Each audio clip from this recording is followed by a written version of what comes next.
Pour tous les amoureux des films Harry Potter, on vous salue, mais on vous dit au revoir aussi, puisque maintenant, il y a la petite sœur qui attend et elle en redemande.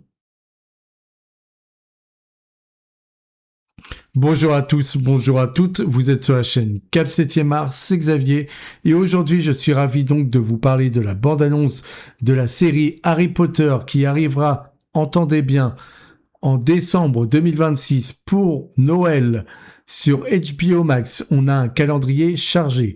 Au cinéma, ce sera Dune et Avengers qui se battront, tandis que pour les plateformes de streaming, nous aurons Narnia sur Netflix et nous aurons donc Harry Potter pour HBO. C'est donc un joli cadeau de Noël qui nous est proposé ici, et je vois tout de suite les gens dire « Pourquoi Harry Potter en série ?»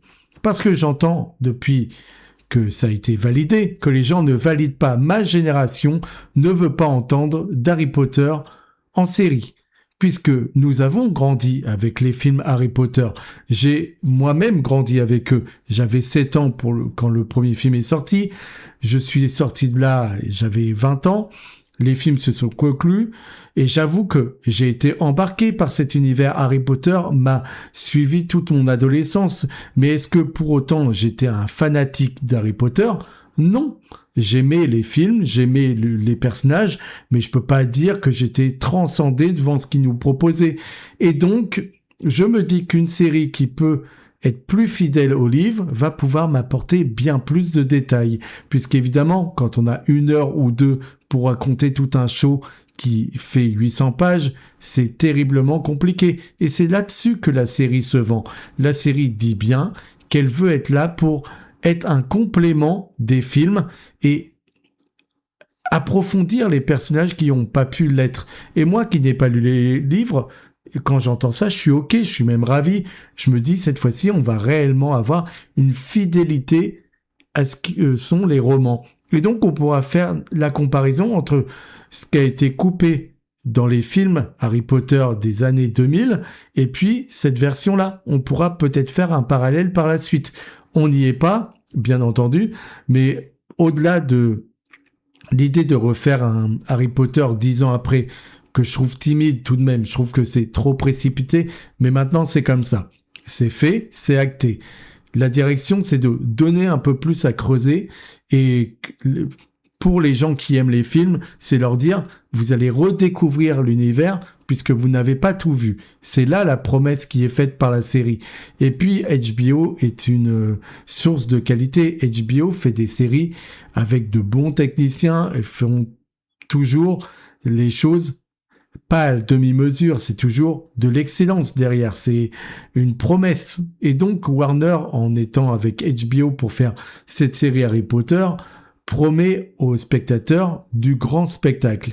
Et la première bande-annonce, j'avoue que je ne m'attendais pas à être aussi satisfait du résultat, que ce soit le casting que j'ai vu venir depuis des mois, où j'ai pris des news, des photos, je me suis intéressé au casting qui allait arriver, à la polémique pour Rogue qui aujourd'hui sera un acteur noir, alors que dans les livres, il est dit pâle, avec le nez crochu et une figure extrêmement rigide, ce qui collait très bien à Alan Rickman. Mais l'acteur choisi, je fais confiance à HBO pour choisir des acteurs qui savent donner de l'épaisseur. Je ne connais pas ce comédien à l'heure actuelle. C'est vrai que j'aurais préféré quelque chose de plus fidèle à ce qui a été proposé par J.K. Rowling, mais s'il est là, autant l'accepter jusqu'au bout et autant essayer de voir ce qu'il va pouvoir apporter. Parce que son charisme, son aura dans le film sera important. Et en Rogue, je laisse toutes les promesses se faire. Reste que, il y a un acteur qui, lui, est une immense star, une carrière énorme, un acteur que j'admire. Je vous parle de John Lithgow, qui a été choisi pour être Dumbledore. Et alors lui, j'aurais pas payé sur lui pour l'être. Pour une simple et bonne raison. L'acteur a 80 ans. J'ai pas envie qu'on nous refasse ce qui s'est passé avec les films Harry Potter, même si j'avoue que pour les films Harry Potter, c'est pour le meilleur parce que Richard Harris, bien qu'il était bon, paix à son âme, eh bien, n'avait pas le charisme qu'il faut pour être Dumbledore. Donc par la suite, j'ai été ravi que Michael Gambon l'interprète. Maintenant, il n'est plus là. Et c'est John Lithgow donc qui l'incarnera. Sauf qu'à 80 ans, il faut que les acteurs jeunes grandissent aussi pour suivre et coller à ce qu'on attend du récit. Donc ça veut dire qu'il faut qu'il soit là au moins sur 10 ans. Est-ce qu'il sera encore là dans 10 ans? C'est la bonne question. Et en fait, pour moi, c'est le seul faux pas de ce casting. C'est que si lui n'est plus là, si on devrait le remplacer, j'en serais attristé. Parce que si je commence à m'attacher à sa performance et qu'il est exceptionnel, comment je ferais si on change de casting en milieu de série? Vous voyez, il y a un truc qui me terrifie, c'est qu'on l'ait choisi lui à son âge. Alors après, je suis ravi qu'il en ait envie et je suis ravi qu'il se donne les moyens de l'être. Il sera exceptionnel, je vous le dis en mille. Et je crois que c'est la plus belle affiche qu'il y ait parce que là, il y a du charisme, là, il y a une aura, là, il y a tout. Pour moi, c'est Dumbledore à 1000%. Je suis ravi de savoir ça. Minerva, ça passe très bien. Le reste du casting fonctionne. Les 3 gamins sont attachants. Donc voilà, il y a de belles promesses, mais il y a des choses nouvelles. Il n'y a plus la féerie et la colorimétrie des films de Chris Columbus. Alors on retrouve beaucoup de ce qu'on avait dans les films. Il y a des similitudes parce que les livres étant plus petits, les 2 premiers, eh bien, les films pouvaient coller à l'idée des romans.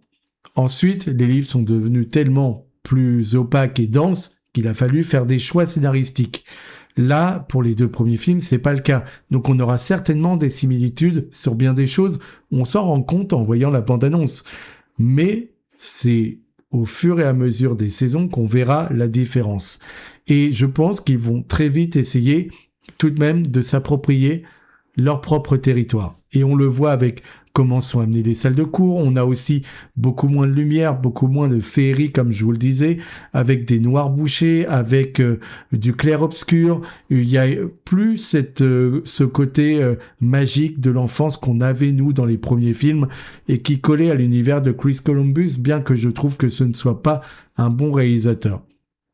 Et c'est ça qui pêche dans les films, c'est que à part le 3e épisode où il y a vraiment un point de vue, une mise en scène et une envie d'un réalisateur de passer dans l'âge adulte et qu'il y a un brisage qui se fasse, les autres réalisateurs n'ont pas insufflé grand-chose. Donc ça reste des divertissements sympathiques, mais rien de fou. Et moi, j'ai hâte de voir ce que HBO va proposer et comment ils vont s'en tirer. Parce que oui, il y a beaucoup de choses à faire. Là, vous voyez, un réalisateur me vient pour être de la série, pour être de la partie, Juan Antonio Bayona, qui a fait Quelques minutes après minuit, qui nous a fait les premiers épisodes de la série Le Seigneur des Anneaux. Il sait insuffler de la magie, il sait jouer avec le fantastique, il sait avoir une part sombre, et je trouve que ce serait un réalisateur fantastique pour cette série. Alors, ils ont certainement choisi d'autres personnes que lui, mais voilà, pour la suite, pour les prochaines saisons, je peux m'imaginer que ce réalisateur pourrait coller à l'univers qu'on lui propose, largement. Mais moi, la promesse, elle me plaît. Tout ce qui est mis en avant là, je me dis c'est ok, c'est pour une nouvelle génération. Bien que j'aime pas dire ça, parce que si je devais voir des films Indiana Jones, par exemple, je montrerais les 3 premiers que j'aime éperdument et pas forcément les nouveaux. Ça m'intéresserait pas de voir pour une nouvelle génération des nouveaux films Indiana Jones, parce que je pense qu'on ne sera pas capable de faire mieux. Mais si c'est pour élargir l'univers de Poudlard et lui apporter réellement quelque chose, lui être plus fidèle et creuser les personnages, encore une fois, vu que j'ai pas lu les livres, pour moi, c'est source de promesses et ça veut dire qu'on va m'en apprendre davantage sur cet univers. Alors peut-être que je lirai les livres entre-temps, c'est pas prévu vu le nombre de livres qu'il y a et vu la grosseur de ceux-ci, et j'ai d'autres récits qui me viennent en tête à lire avant, mais vous voyez, c'est là à mon avis qu'il faut miser. Je sais que ma génération est nostalgique et ne veut pas en entendre parler, mais peut-être qu'avec la première bande-annonce, les détracteurs de la première heure, même de Rogue, parce que c'est en général ce qui revient. Vous avez vu qui ils ont choisi pour Rogue. En général, c'est ce qui ne passe pas et qui leur fait dire qu'il ne faudra pas voir la série. Si vous allez au-delà de ça, je suis sûr que vous aurez quelque chose à manger, et HBO ne fait pas les choses n'importe comment. Donc moi, j'y ai vu de la grandeur, j'y ai vu de la profondeur, j'y ai vu des personnages charismatiques, de beaux costumes, un trio assez attachant, voir si l'alchimie arrivera entre-temps. Et voilà, c'est la promesse de bien des années encore à suivre les nouvelles aventures d'Harry Potter. Il faudra l'accepter, c'est au mois de décembre, et pour moi, la première bande-annonce, c'est office de qualité, et c'est office de beaucoup de magie. Moi, je suis totalement conquis. Merci d'avoir été au bout de la vidéo, merci de me faire part de vos retours, de me laisser un commentaire pour les détracteurs, ceux qui ne veulent pas en entendre parler, n'hésitez pas, faites-moi part de vos connaissances d'Harry Potter, des livres peut-être, de ce qui vous choque. N'hésitez pas à en parler, on est là pour ça. Et donc on se retrouve évidemment bientôt pour parler de films ou de séries. Pourquoi parler d'autre chose ? Vous likez, vous commentez, vous me faites part de vos retours. Merci à vous.